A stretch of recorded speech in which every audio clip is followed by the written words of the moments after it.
got Kieran Kelly with us, a spokesperson for the Be Reasonable campaign. Good morning to you, Kieran. Morning, Kay. Good morning. Good morning.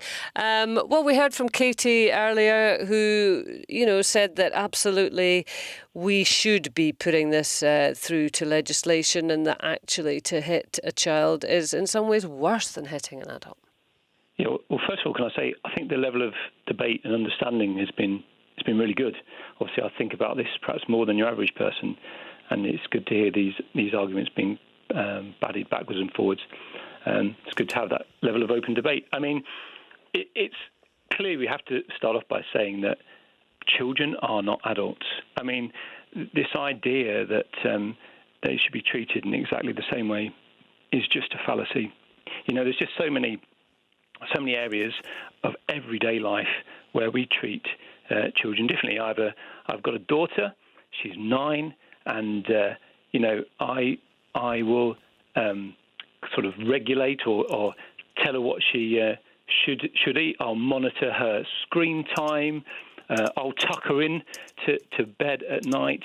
There are all sorts of things that you do as a parent every day, which you don't do to an adult. I'm not monitoring how much time my wife spends on the computer. I'm not doing it for strangers in the street. So the idea to kind of equate this loving parental relationship with a child to some random stranger in the street is just a fallacy. They're not the same. We have a responsibility as parents to care for our children in an appropriate fashion. And I think that's you might say that's your callers and texts not the same. But I go back to a text from Kat. Adults should not be hitting children, so she clearly comes from that perspective. Reasonable chastisement used to be a defence for husbands hitting their wives.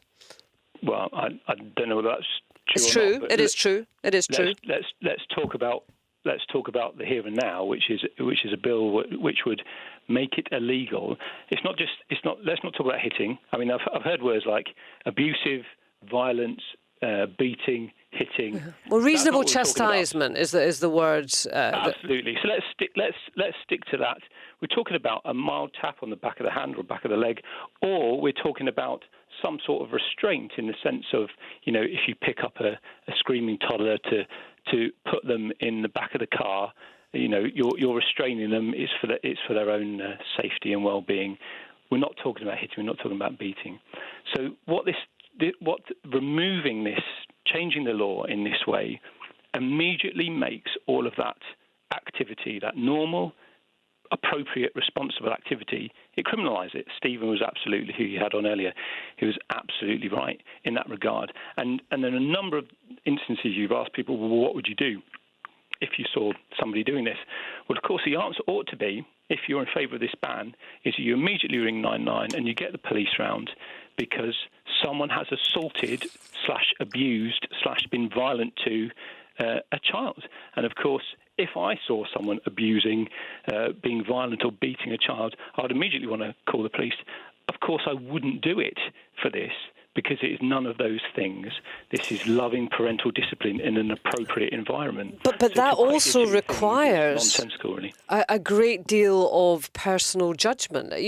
What to you... Welcome to parenting. I've been there for a while. But what to you might be a kind of loving, judicious tap, smack, whatever you want to call it, might to somebody else be a violent act, and therefore that they might feel moved to take some action. Which is worrying, isn't it? Because you would then have people ringing the police when you've done something which at the moment would just be a mild tap on the back of the hand, because to somebody else that would be violent. That is the real danger with this law.